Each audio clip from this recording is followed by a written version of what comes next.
আমার বাচ্চাটাকে নিয়ে আর অপেক্ষা করাইয়েন না। বরিশাল শের-ই-বাংলা মেডিকেল কলেজ হাসপাতালের এক নবজাতকের মৃত্যুকে কেন্দ্র করে মেডিকেল কলেজের বেশ কয়েকজন শিক্ষার্থীর উপর হামলার অভিযোগ উঠেছে। মঙ্গলবার দিবাগত রাতে হাসপাতালের দ্বিতীয় তলার নবজাতক ওয়ার্ডের সামনে এ ঘটনা ঘটে। এ ঘটনায় মেডিকেল কলেজের নারী শিক্ষার্থী সহ বেশ কয়েকজন শিক্ষার্থীকে লাঞ্ছিত করা হয়। ঘটনার পর শিক্ষার্থীরা মৃত দুই শিশুর স্বজনকে মারধর করে আটকে রাখে। পরে পুলিশ এসে পরিস্থিতি নিয়ন্ত্রণে আনে। পুলিশ ও হাসপাতাল সূত্রে জানা গেছে, শ্বাসকষ্টজনিত সমস্যা নিয়ে বরিশালের বানুড়িপাড়া উপজেলার চাখার গ্রামের উজ্জ্বল দে তার 7 দিনের শিশুকে হাসপাতালে ভর্তি করান। মঙ্গলবার রাতে ওই শিশুটি চিকিৎসারত অবস্থায় মারা যায়। এ সময় স্বজনদের সাথে মৃত্যুর বিষয় নিয়ে কর্তব্যরত ইন্টার্ন চিকিৎসকদের কথা কাটাকাটি হয়। এক পর্যায়ে দুপক্ষের মধ্যে হাতাহাতির ঘটনা ঘটে। এ সময় শিক্ষার্থীরা অভিযোগ করেন তাদের উপরে হামলা করা হয়েছে। প্রথমে খারাপ আচরণ করা শুরু করে, এরপরে শুরু করে আমাদের যে মিড লেভেল, তারপরে আমাদের যে দেশ বরেণ্য ডাক্তার, তাদের সাথেও কিন্তু খারাপ ব্যবহার করা হয়েছে, তাদেরকে মারা হয়েছে। এখন আমরা যারা ডাক্তার এখন পর্যন্ত হতেও পারি না, আমরা শুধু ক্লাস করছি, পড়ালেখা করছি, এখনও সকালে রাত্রে বিকালে সবসময় তাদের উপরে এখন শুধু আমরা জানিও না আসলে যে কেন আমাদের উপর আক্রমণ করা হচ্ছে। আমরা এর দৃষ্টান্তমূলক শাস্তি চাচ্ছি। একটা মেডিকেল স্টুডেন্ট মেয়ে, তার গায়ে কি তার হাত তুলতে পারে? এভাবে ডাক্তাররা ক্রমাগত এরকমের শিকার হচ্ছে। আপনারা কয়েকদিন আগে শরীয়তপুরের ঘটনাটা জানেন যে একটা ডাক্তারকে তারা মেরে তারা এখন ওই ডাক্তার প্রায় মৃত্যুর সাথে করতেছে। এখন আমাদের এই দাবি হচ্ছে যে আমাদেরকে সামগ্রিক নিরাপত্তা দিতে হবে এবং এই যে লোক আক্রমণ করছে তার যথাযথ এবং দৃষ্টান্তমূলক বিচার আমরা চাই। উনি আমার উপর চড়া হয়েছে, যে মানে আমার উপর তখন একদম হামলা দেওয়া শুরু করছে। তখন যে আমার আরো ব্যাচমেট যখন চলে আসছে তখন ওনাকে নিয়ে যাওয়া হয়েছে এবং তারপর বিষয়টা মানে আমরা চাই যে আমাদের পুরো বাংলাদেশে ডাক্তারদের উপর একটা অত্যাচার করা হয়। আমরা এখানে এসেছি মানুষকে সুস্থ করতে। যদি তাদের বিশ্বাসই না থাকে যে আমরা সুস্থ করতে পারবো, তাহলে হসপিটালে আইসেন না আপনারা। আমরা যদি আমাদেরই এখানে প্রাণ নিয়ে টানাটানি হয়, তাহলে আমরা কিভাবে চিকিৎসা দিব?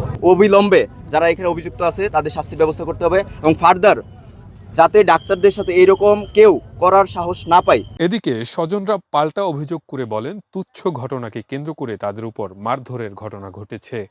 চিকিৎসা হয়তো ঠিকভাবে দেয় না, কারণ আমাকে তো অনেক সময় আগেই বের করে দিত, 2 ঘন্টা 3 ঘন্টা আগে।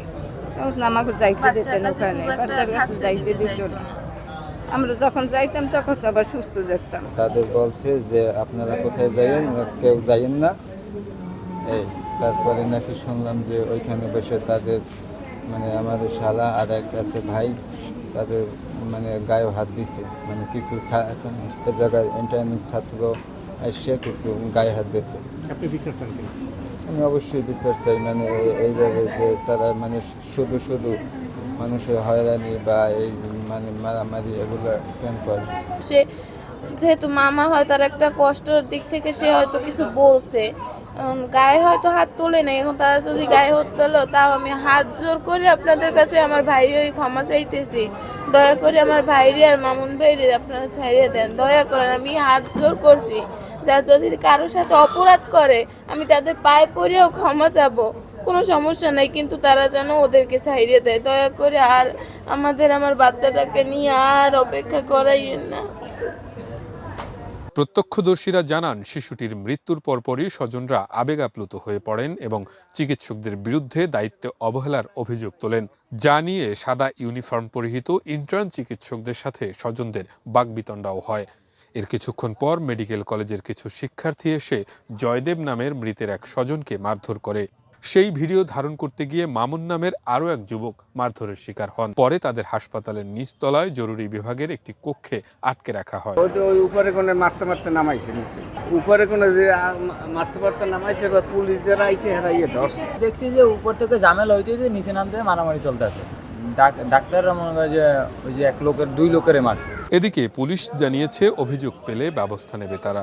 ছাত্রদের মধ্যে আর রোগীর আত্মীয় স্বজন তাদের মধ্যে একটা কথা কাটাকাটি থেকে একটা আনলফুল সিচুয়েশন বলবো আমি, এরকম সিচুয়েশন এরাইজ হয়েছে।